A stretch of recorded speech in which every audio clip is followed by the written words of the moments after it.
سرسبز پہاڑوں کے بیچ پتھروں سے نکلتا یہ نیلے صاف پانی کا چشمہ سیاحوں کو اپنی طرف کھینچنے کے لیے کافی ہے۔ یہ قبائلی ضلع باجوڑ کا ایک سیاحتی مقام ہے جس کے حسن سے لطف اندوز ہونے کے لیے مقامی لوگ یہاں آتے ہیں۔ یہاں پہ یہ اس کو کہتے ہیں گبرچینا نام ہے اس کا، یہ بہت بڑا ایریا ہے اور جو ہے نا یہ ہر سال جو ہے نا سارا سال یہ سبز رہتے ہیں، ٹھیک ہے۔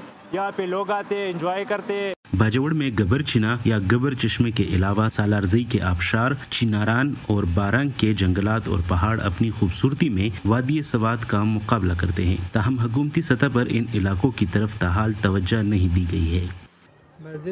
اس علاقے کا نام تخت ہے، یہاں اکثر لوگ سیاحت کے لیے آتے ہیں، تاہم ابھی تک حکومت کی طرف سے کوئی اقدام نہیں لیا گیا کہ یہاں سیاحوں کو سہولیات دی جائے۔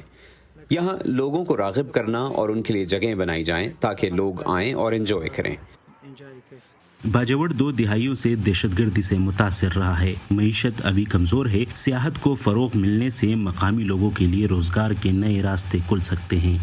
ہمیں یہ فائدہ ہوگا کہ یہاں لوگوں کا بزنس شروع ہوگا، ہوٹل کھلیں گے، دکانیں کھلیں گی اور مارکیٹس کھل جائیں گی، جس سے مقامی لوگوں کو روزگار کے مواقع ملیں گے۔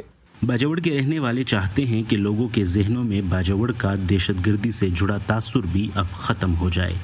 لوگوں کی پہلے تو سڑک کا مسئلہ ہے، ابھی جو کہ بن رہی ہے انشاءاللہ حل ہو جائے گا یہ مسئلہ بھی، اور دوسرا علاقہ چھوٹا ہے، لوگ یہ غلط سمجھ رہے اس کے بارے میں کہ یہاں پہ وہ دہشت گردی ہے، یہ لوگ سیف نہیں ہے، تو انشاءاللہ جب آئیں گے دیکھیں گے تو ان کو ایسا کوئی مسئلہ پیش نہیں آئے گا۔ خیبر پختونخوا حکومت نے گزشتہ مالی سال میں ایکسیلریٹڈ ڈیولپمنٹ پروگرام کے تحت قبائلی علاقوں میں نئے سیاحتی مقامات کی نشاندہی اور وہاں سہولیات کی فراہمی کے لیے 5 ارب روپے مختص کیے۔ امید کی جا رہی ہے کہ آئندہ چند سالوں میں یہ علاقے بھی سیاحوں میں ایک مقبول منزل ہوں گے۔ عمر فاروق، وائس آف امریکہ، باجوڑ۔